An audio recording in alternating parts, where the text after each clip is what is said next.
بسم اللہ الرحمن الرحیم۔ السلام علیکم چینل پر آپ سب لوگوں کو ویلکم۔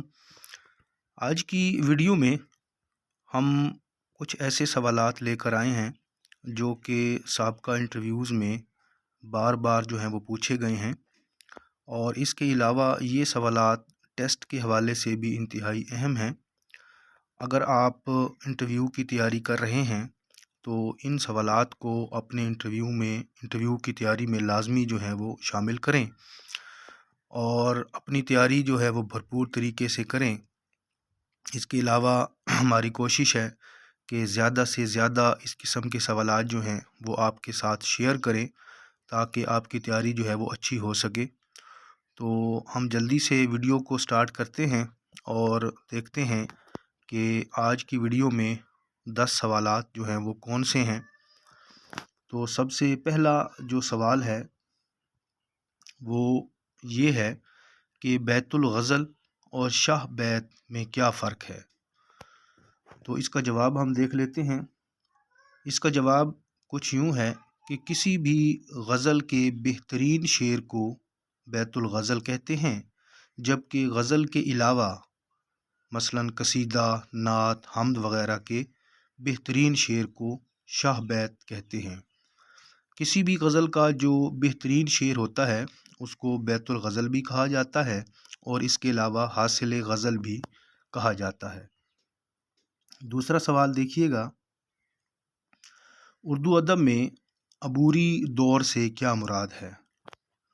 تو اس کا جواب کچھ یوں ہوگا کہ ادب میں دو ادوار کے درمیان ایک ایسا دور جب پہلا دور اپنی اہمیت کھو دے اور دوسرے دور کی اقدار پوری طرح سے قدم نہ جما سکیں، اس دور کو ہم عبوری دور وہ کہتے ہیں۔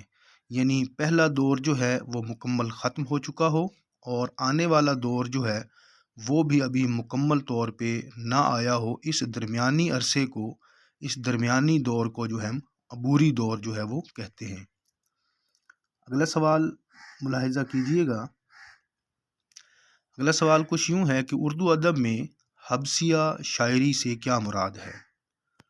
تو اس کا جواب دیکھیے کہ ایسی شاعری جو قید میں یعنی جیل کے دوران میں لکھی جائے اسے ہم حبسیہ شاعری کہتے ہیں۔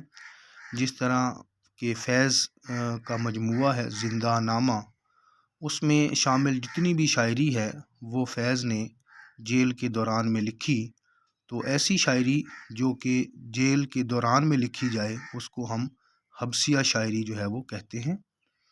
اگلا سوال دیکھیے گا، سوال نمبر 4 ہمارے پاس ہے کہ اقبال کی نظم جواب شکوہ کا پہلا شعر سنائیں۔ جواب شکوہ کا پہلا شعر وہ کچھ یوں ہے، دل سے جو بات نکلتی ہے اثر رکھتی ہے، پر نہیں طاقت پرواز مگر رکھتی ہے۔ سوال نمبر 5 دیکھیے گا، اور سوال نمبر 5 کچھ یوں ہے کہ دیوان غالب کا آخری شعر کون سا ہے؟ یعنی غالب کے دیوان کا جو آخری شعر ہے وہ کون سا ہے؟ وہ آخری شعر کچھ یوں ہے، جوش جنوں سے کچھ نظر آتا نہیں اسد، صحرا ہماری آنکھ میں ایک مشت خاک ہے۔ سوال نمبر 6 ملاحظہ کیجیے کہ منٹو کے افسانوی مجموعے ٹھنڈا گوشت کے دیباچے کا عنوان کیا ہے؟ تو اس کا ہم جواب دیکھ لیتے ہیں۔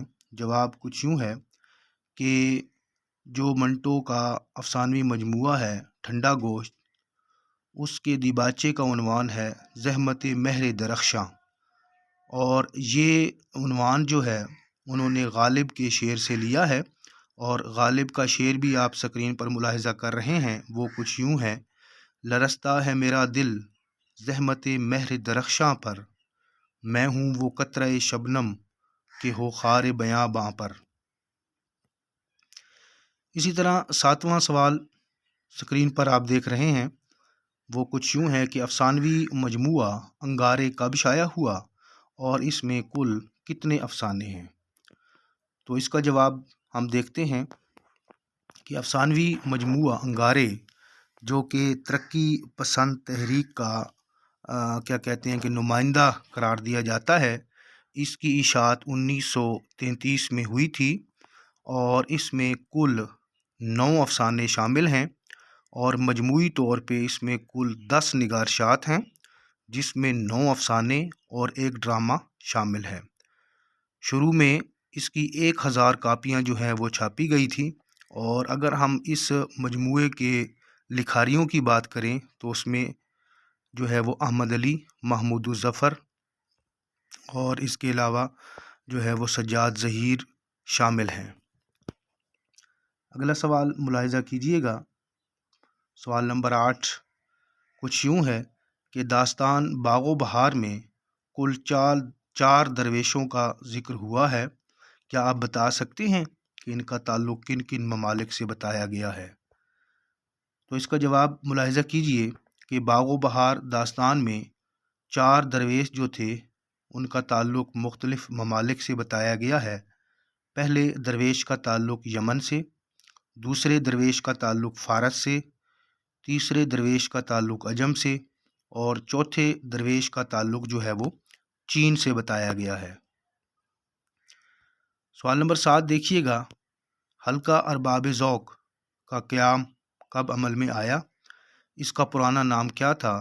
نیز اس میں شامل چند افسانہ نگاروں کے نام بھی بتائیں۔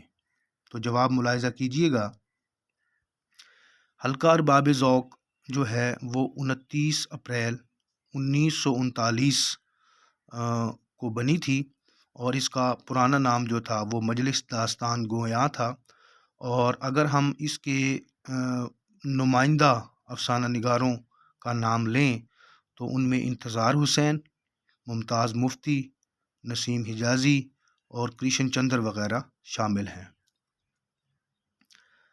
سوال نمبر 10 اور آج کی ویڈیو کا جو ہمارا آخری سوال ہے وہ ہے کہ غبار خاطر کس کی کتاب ہے اور اس کی صنف بتائیں۔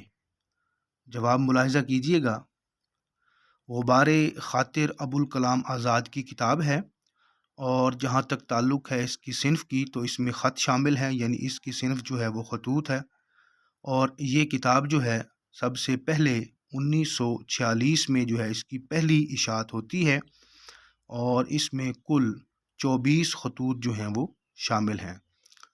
تو امید کرتا ہوں کہ آج کی ویڈیو آپ کے لیے معلوماتی رہی ہوگی۔ انشاءاللہ بہت جلد اسی طرح اگلے 10 سوالوں کے ساتھ پھر حاضر ہوں گے۔ اس وقت تک کے لیے اللہ حافظ۔